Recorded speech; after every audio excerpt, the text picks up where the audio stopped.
Weakness. Do I have weakness? I am nothing but weakness.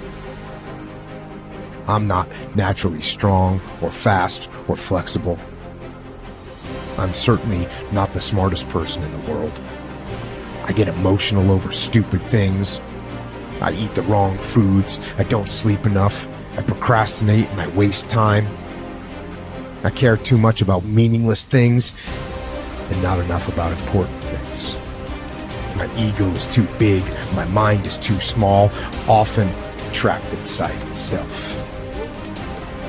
Now, all that being said, I have a saying. A person's strength is often their biggest weakness, but their weaknesses can become strengths. Success, guys, a very, very lonely road, man. Along that road, you're not going to see too many friends. You see your shadow most often. You got to trust in the heart of hearts. Inside what you're doing, what you believe in is a worthy cause, a winnable fight. I wish I could tell you you're tired, go take a break. I wish I could tell you tired, rest for a year. I wish I could tell you that it's gonna get easier. I wish I could tell you it's gonna get easier. I wish I could tell you that if you just keep going, it's gonna get lighter. I dare you to take a stand today to say no more. I will no longer accept this for my life. I dare you to take action today. I dare you to write your goals down and get someone to hold you accountable. I dare you to hold yourself accountable. I dare you to give up everything that is keeping you from your dream, to say no to all the negative influences. I dare you to pick up a book instead of a drink. I dare you to work harder than you think you did yesterday. I dare you to prove them wrong. I dare you to prove yourself right. I dare you to stand up as a man or as a strong woman, as whoever you are, and declare that you are going to claim a bigger and better life for yourself.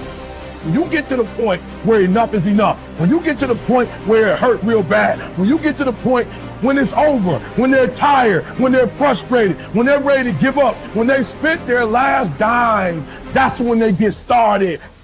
But what you cannot do is you cannot quit during the process. You cannot give up because it ain't what you see. You cannot give up.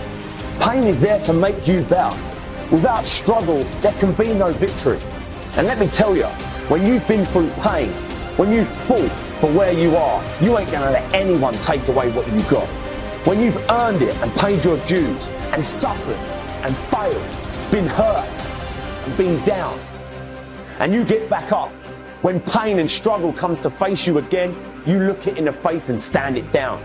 Because you've been through too much. You're too strong now.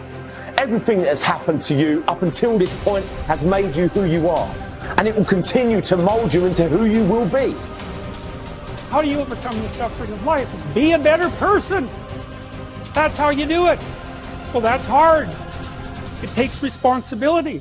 And I think, if you said to someone, you want to have a meaningful life? Everything you do matters. That's the definition of a meaningful life. But everything you do matters. You're going to have to carry that with you. Or do you want to just forget about the whole meaning thing and then you don't have any responsibility because who the hell cares? That you can wander through life doing whatever you want, gratifying impulsive desires for how useful that's going to be. And you're stuck in meaninglessness, but you don't have any responsibility. Which one do you want? Well, ask yourself, which one are you pursuing?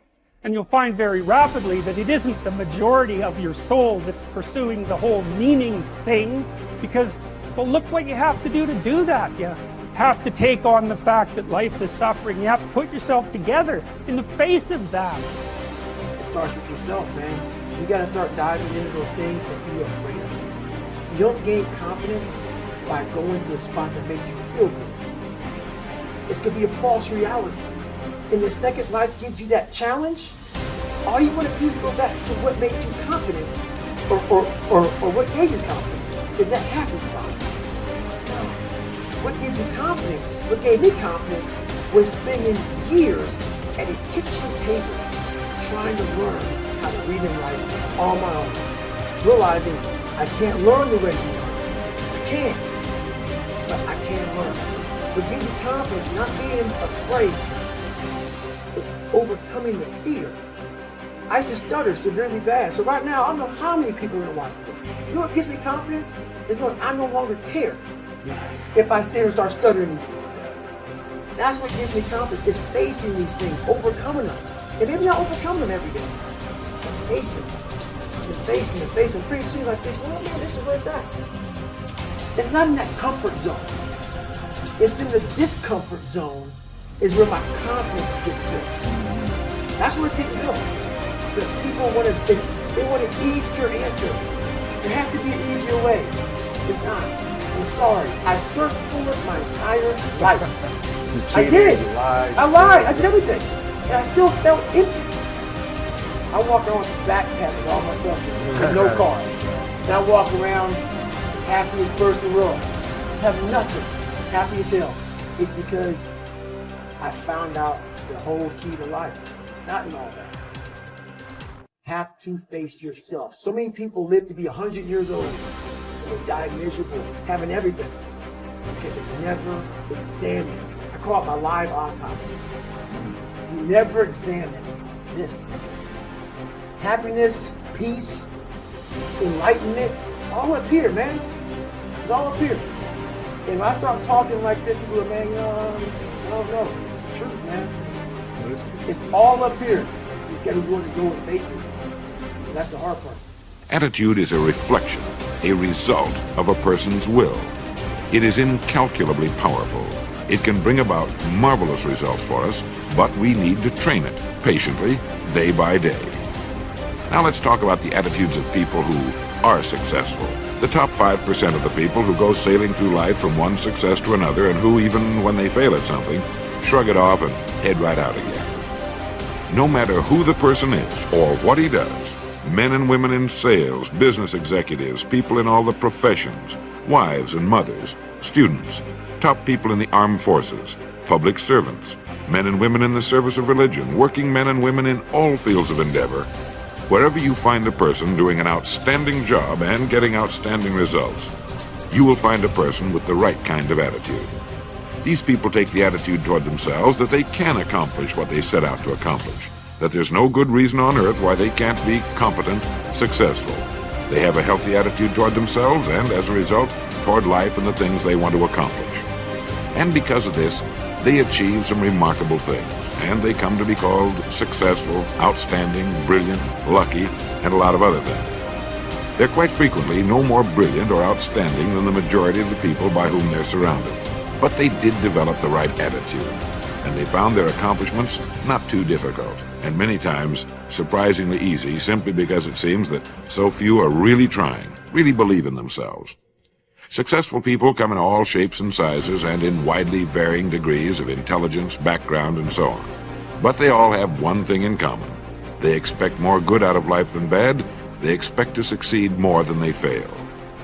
If you want something worthwhile, take the attitude that there are a lot more reasons why you can have it than there are that you cannot, and set out to earn it.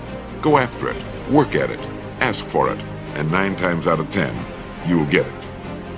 Our environment is really a mirror of our mental attitude. If we don't like our environment, we have to change our attitude first. Your ability and willingness to discipline yourself to accept personal responsibility for your life are essential to happiness, health, success, achievement, and personal leadership. Accepting responsibility is one of the hardest of all disciplines, but without it, no success is possible. The failure to accept responsibility and the attempt to foist responsibility for things in your life that make you unhappy onto other people, institutions, and situations completely distort cause and effect, undermine your character, weaken your resolve, and diminish your humanity.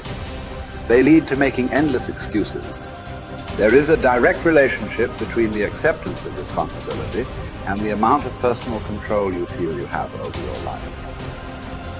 This means that the more you accept responsibility, the greater sense of control you experience. There is also a direct relationship between the amount of control you feel you have and how positive you feel. The more you feel that you have a high sense of control in the important areas of your life, the more positive and happy you are in everything you do.